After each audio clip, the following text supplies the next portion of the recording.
మామూలుగా ఈ కేటీఆర్ కి 10 రోజుల పాటు హైకోర్టు ఊరటనిచ్చింది.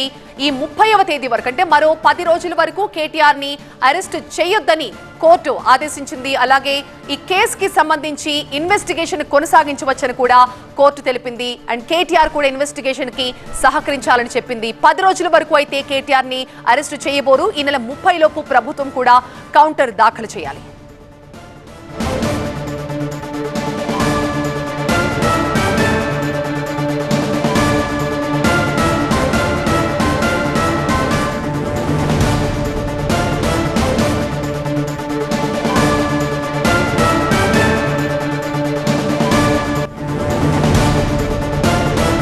మీ ఫోన్ మరియు కెమెరాతో హై క్వాలిటీలో అది కూడా ప్రొఫెషనల్గా వీడియోస్ తీయడం ఎలాగో నేర్చుకుందాం అనుకుంటున్నారా?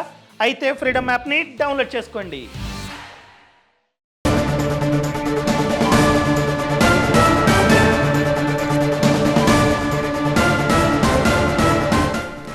మా ప్రతినిధి ప్రణీత లైవ్ లో జాయిన్ అవుతున్నారు. ప్రణీత, 10 రోజుల పాటు కేటీఆర్ కి ఊరటనైతే ఇచ్చింది, కానీ ఇన్వెస్టిగేషన్ కొనసాగించాలంటూ ఏసీబీ ఇన్వెస్టిగేషన్ కొనసాగించుకోవచ్చని కోర్టు తెలిపింది. అండ్ 30 లోపు ప్రభుత్వానికి టైం ఇచ్చింది కౌంటర్ దాఖలు చేయాలని.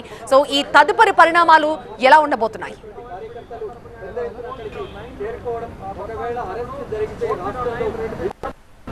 హైకోర్టులో స్వల్ప ఊరట లభించింది. 10 రోజుల పాటు అరెస్ట్ చేయకుండా పోలీసులను ఏసీబీని హైకోర్టు ఆదేశించింది. అయితే మొత్తం ఈ కేసుకు సంబంధించి ప్రధానంగా కేటీఆర్ తరఫున సుప్రీంకోర్టు సీనియర్ లాయర్ సుందరం వాదనలు వినిపించారు. అయితే 2 సుప్రీంకోర్టు జడ్జిమెంట్ల తీర్పులను ఆయన ప్రస్తావించారు. ఒకటి లలిత కుమారి వర్సెస్ స్టేట్ ఆఫ్ యూపీ, మరొకటి Charan Singh versus state of Maharashtra.